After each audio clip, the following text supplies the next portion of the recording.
অনেক কিছু। তো যখন এয়ারপোর্টে আসলাম, ইমিগ্রেশনের চেক হচ্ছে, দেখলাম আমি আমার লাগেজ খুঁজে পাচ্ছি না। লাগেজ কোথায় খুঁজতে খুঁজতে পরে দেখি যে ইমিগ্রেশন পুলিশ আমার লাগেজ খুলে অলরেডি তল্লাশি শুরু করে দিয়েছে। গল্পটা মানে আমার ক্লাসেও বলেছি।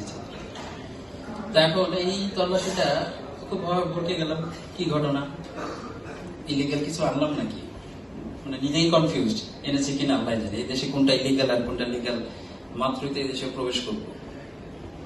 তো পরে দেখি তারা আমার জুতা নিয়ে চলে গেছে। খুব অবাক হলাম, এত কিছু তো একটা জুতা নিয়ে চলে গেল, জুতার মধ্যে কি আছে। তো পরে অফিসারকে বললাম, officer may I ask you the question, what is happening here, why you are taking my shoes and keeping already kept my luggage, I am waiting for that. There's a wait man, ওরা আবার বলে, ওদের একটা শব্দ আছে wait might মানে আমরা তো মে মাইট বলি না, ওখানে হচ্ছে মাইট মানে হচ্ছে ম্যান, কোন পার্সনকে ওরা মাইট বলে। তো প্রথম ইংলিশ হলেও এটা একটা ডিফারেন্ট হয়েছে, মানে আঞ্চলিকের মতো ইংলিশ, আমরা যেমন অনেক বাংলা আঞ্চলিক বলি না।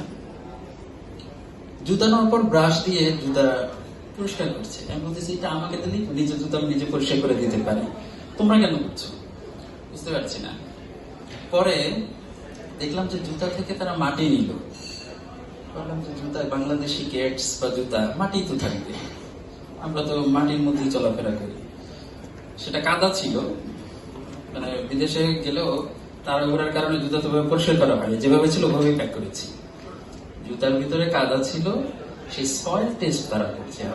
আমাকে এক্সপ্লেইন করলো যে we identified an element which is unidentified element according to our mechanism, এবং এই সয়েলের ভিতরে ব্যাকটেরিয়া আছে, এবং এটা আমাদের দেশে যখন তুমি প্রবেশ করবা, এই ব্যাকটেরিয়াটা আমার পরিবেশের সাথে মিশে পরিবেশের কোনো ক্ষতি করে কিনা এটা আমরা টেস্ট করছি। মাথা মূল্য কিছুই বুঝতেছি না, এটা আবার কেমন কথা। পরে বললো যে ইট ইজ নিউট্রাল, কোনো সমস্যা না, you are clear, you can go. পরে ওরা চেক করে। একটা এয়ারপোর্টে এই ধরনের মেকানিজম নিয়ে তারা বসে আছে, এবং এটা তারা করছে শুধুমাত্র তাদের নিজের দেশকে সেফ রাখার জন্য। এবং অস্ট্রেলিয়াতে তোমরা যারা যাবে ভবিষ্যতে, তোমরা দেখবে ওই দেশটাকে বলা হয় অ্যাগ্রো বেসড একটা কান্ট্রি। এগ্রিকালচার হচ্ছে ওদের প্রধান ইনকামের জায়গা। তারা এমন কোনো কাজ করে না যেটা তাদের এগ্রিকালচার উপর হার্মফুল হয়। যেমন আমাদের বাংলাদেশে আমরা বিদেশে গেলে এই একটু শুটকি মাছ নিয়ে যাই, ওখানে শুটকি পাই কিনা, কিংবা অনেকে দেখছে যে লাউ গাছের চারা আছে না, ওইখানে নিয়ে লাউ গাছ লাগাবো, লাউ খাবো।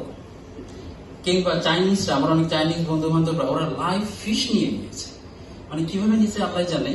ওরা সেই মানে এক ধরনের ওই মাছগুলো ওরা ওদের দেশে, সেগুলো ওখানে গিয়ে ওরা খাবে।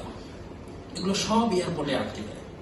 এবং বাংলাদেশে আমি বেশ কয়েক বছর আগে পত্রিকায় দেখেছিলাম যে অস্ট্রেলিয়ান ইমিগ্রেশন পুলিশ শুধুমাত্র লাউয়ের চারা এবং নেওয়ার জন্য ওই যে ব্যক্তি নিয়েছে তাকে ক্যাচ করে তার ভিসা বাতিল করেছে, রিটার্ন ফ্লাইটে উঠাই দিয়েছে, এবং 5 বছর তার ভিসা নিষিদ্ধ করেছে। তাহলে এটা তারা করেছে শুধুমাত্র তাদের এগ্রিকালচারকে ইন্ট্যাক্ট রাখার জন্য, যাতে অন্য দেশের কোনো প্রোডাক্টের সাথে মিলে সেটা তাদের টোটাল এগ্রিকালচার উপর একটা অ্যাডভার্স ইম্প্যাক্ট না করে। এটা হচ্ছে তাদের পরিবেশ সংরক্ষণের একটা লেভেলের কথা।